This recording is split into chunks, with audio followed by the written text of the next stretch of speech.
Post করছে ওদের সাথে নাকি 7 মিনিট দেখতে পারবো না, ওরা 7 তলায় উঠে বইয়ে রয়েছে। বাসায় ছোট্ট বাচ্চা রেখে এসেছি, তাকে একটা সোনালী সুন্দর দেশ দিতে চাই। আমি 2013 সালে ছাত্রলীগের সাথে জড়িত ছিলাম, এখন আমরা ছাত্রলীগকে ঘৃণা করি, আওয়ামী লীগকে ঘৃণা করি। খুনি হাসিনার পদত্যাগ, আমরা ওনার পদত্যাগ চাই। আমরা 9 দফা থেকে 1 দফায় চলে আসছি, সেটা ওনাদের কারণে আসতে বাধ্য হয়েছি। প্রত্যেকটা মানুষ যারা এই হত্যাকাণ্ডে জড়িত সবার বিচার চাই, এই বাংলার মাটিতে বিচার হবে। ওরা গতকালকে পোস্ট করছে ওদের সাথে নাকি 7 মিনিট দেখতে পারবো না, ওরা 7 তলায় উঠে বইয়ে রয়েছে। বুয়া পোস্টারে আর বুয়া নিউজ দেয়। ছাত্র সমাজ কি ভয় পায়? আমরা কি ভয় পাই? আমরা রাস্তায় নেমেছি জীবন দেওয়ার জন্য। 1971 সালে জীবন দিয়েছি, আবার রক্ত দিয়েছি, আবার জীবন স্বাধীনতা পাবো। সরকার ভুয়া। একসাথে মাঠে নেমেছি, পতন ঘটিয়ে তারপর বাসায় যাবো ইনশাআল্লাহ। এসেছি বাসায় ছোট্ট বাচ্চা রেখে এসেছি, তাকে একটা সোনালী সুন্দর দেশ দিতে চাই। এটাই আমাদের আশা, আমরা পতন না ঘটিয়ে বাসায় যাবোই না, শেষ পর্যন্ত দেখে তারপর যাবো। আমি 2013 সালে ছাত্রলীগের সাথে জড়িত ছিলাম, 2020 সালে ওই আমাকে পরিবর্তন করে একটা মানুষ বানাতে পারছে বা মানুষ বানাতে চেষ্টা করছে। এখন আমরা ছাত্রলীগকে ঘৃণা করি, আওয়ামী লীগকে ঘৃণা করি।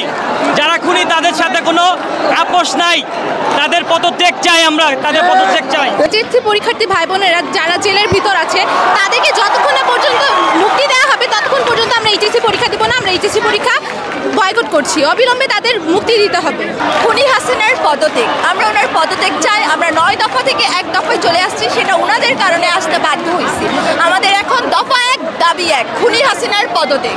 গতকালকে যা হলো, আমরা কি করছিলাম? গতকাল 9 দফা দাবি আদায়ের জন্য শান্তিপূর্ণভাবে গণমিছিল করলাম। সেখানে সিলেটে, সাস্টে, খুবিতে মানে খুলনায়, উত্তরায় হামলা করা হলো। হামলা কারা করেছে? পুলিশ করেছে।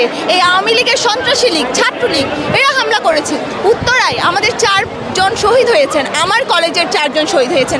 তাদের হত্যার দাবিতে যে এত অসংখ্য ছাত্র জনতার হত্যাকারী খুনি হাসিনার পদত্যাগের দাবিতে আজ আমরা এখানে এক হয়েছি। আমরা 1 দফা 1 দাবি নিয়ে দাঁড়াইছি। আমার ভাই হান্নানের মুক্তি চাই, হান্নান সহ 10,000-এর বেশি যারা অ্যারেস্ট হয়েছে অন্যায়ভাবে, সবার মুক্তি চাই। প্রত্যেকটা মানুষ যারা এই হত্যাকাণ্ডে জড়িত সবার বিচার চাই, এই বাংলার মাটিতে বিচার হবে। বাক স্বাধীনতা চাই। গদি ছাড়, গদি ছাড়, গদি ছাড়, গদি ছাড়।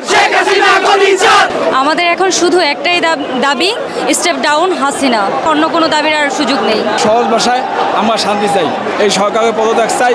আমার ভাই, আমার যত ভাই মরছে, এই রক্তের দাম কেউই দিতে পারবে না, ঠিক আছে? এই রক্তের বিনিময়ে হয়েও আমরা শান্তি চাই। 1 দফা 1 দাবি, শেখ হাসিনার পদত্যাগ।